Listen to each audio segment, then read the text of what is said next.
What's going on, operators, and welcome back to another video. Today's topic is one that was submitted to us by one of our Discord community members, so thank you for doing that.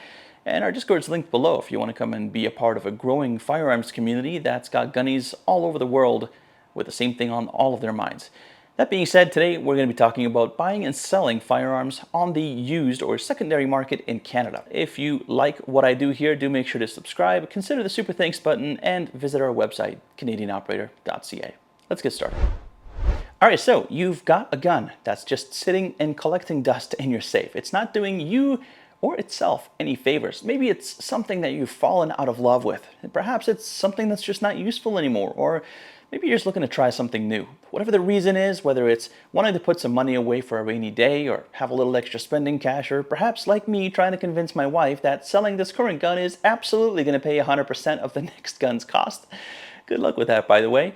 There's a lot of good reasons for wanting to sell a firearm, and it's fairly easy, honestly, as long as you follow the rules. So the first thing that you need to do, of course, is you need to get your gun out on the marketplace.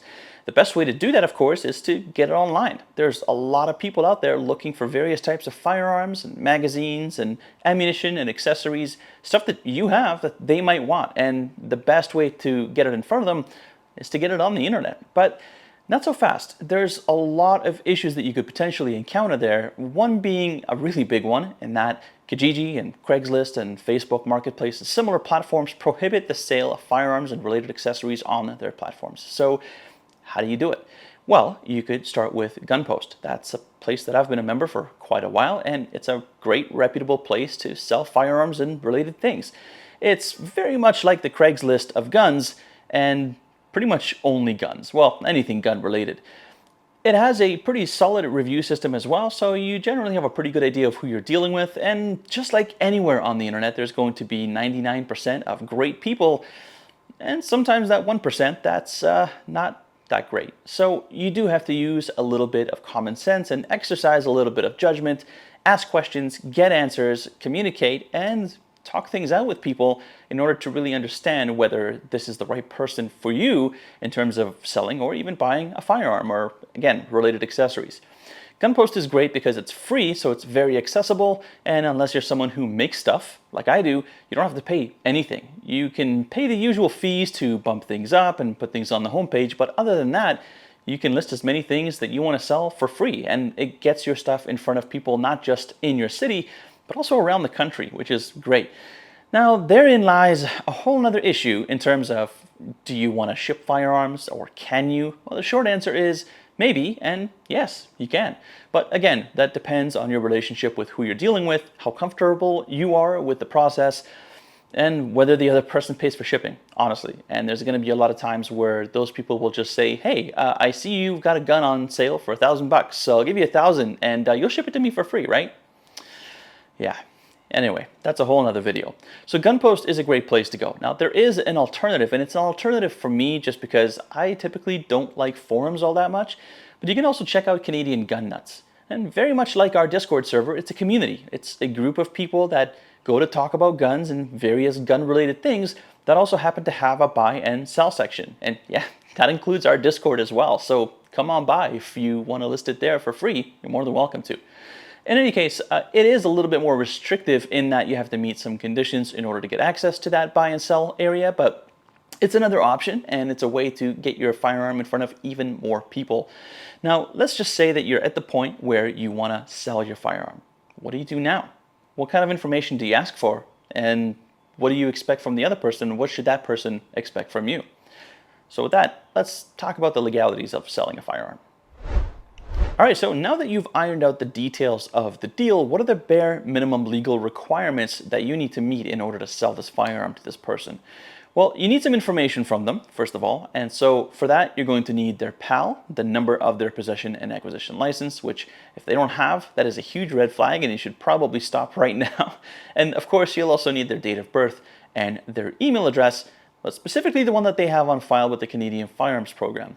The reason for this is because part of selling a firearm is doing sort of a background check. It's more so requesting a reference number using exactly that information on the Canadian Firearms program website, and that tells you two things. One, it tells you that the information that they gave you is accurate and true, And the second thing is it gives you a reference number that you then give to the buyer. Now, when you do this, when the reference number goes through, you get a copy, and generally out of courtesy, I like to just print off the buyer copy and just give it to them with the firearm, but they do get a copy mailed to them to their email address automatically when this happens. So you kind of don't have to do it, but I just like to do it out of courtesy.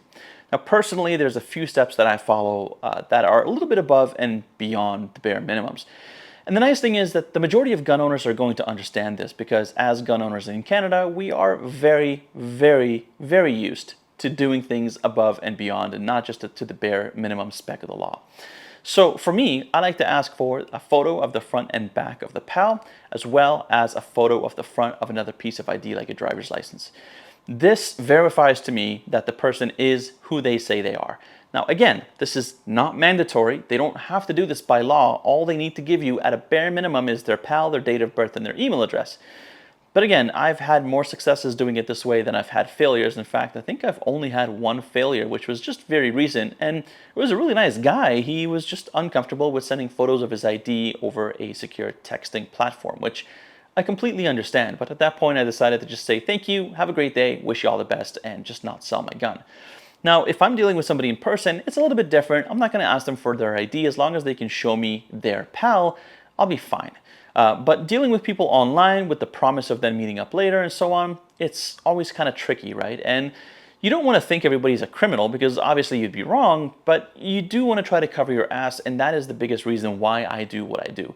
Again, I've had lots of successes doing it this way, and I've had a little bit of pushback from some people, but then I just explain, look, I'm someone who is trying to maintain a reputation online as well. I have a lot to lose, but I also want to make sure that the person that I'm dealing with is who they say they are. And if I'm going to be shipping the firearm to you, or potentially even maybe meeting up with you, but just sending it to you or having you just pick it up, I just want to make sure that before anything happens, you are exactly who you say you are, so that there's just absolutely no questions. And generally speaking, to make them comfortable, I usually offer them a photo of my ID as well, so they know who I am, and that most of the time makes them super comfy. So again, that is just the way I do it. I've had a lot of success doing it that way. Of course, communication is really important too, so you don't want to just be like, well, I demand a piece of ID and the front and back of your PAL and this and that, without really giving them much context or explanation, right? Because people are going to be like, who the hell are you, right?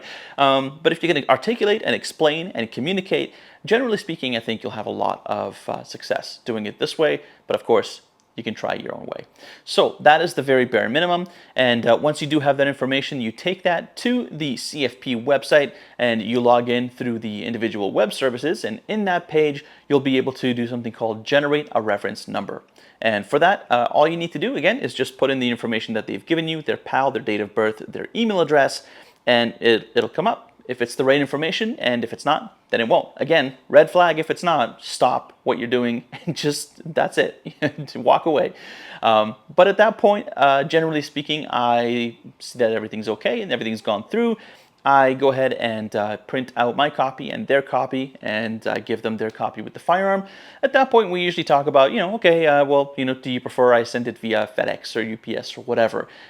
Or, do you want to come pick it up? Or, where do you want to meet? Do you want to go to the range and maybe you can shoot it on the same day that you buy it? So there's, again, communication there that you can talk to the person. You've satisfied everything legally, at least. So after that, it's all you. Right? But that's basically how to sell a firearm to somebody legally in Canada. Let's briefly talk about being on the other side of that, which is kind of going to be in reverse, I guess, but just in case somebody is skipping to this part of the video, we'll just cover it quickly. All right, so last thing is how to buy a firearm in Canada on the secondary market, and this one's pretty straightforward. It's actually kind of just the reverse of what we talked about a second ago, but if we've just skipped to this part because this is the only part of the video you're interested in, that's totally fair, and we'll kind of go through everything step by step again.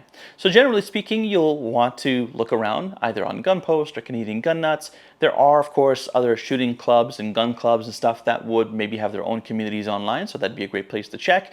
And just talking to people at shooting ranges, shooting clubs, gun stores, and so on is also a great place to find people that are looking to get rid of some of their old product so that they can buy something new.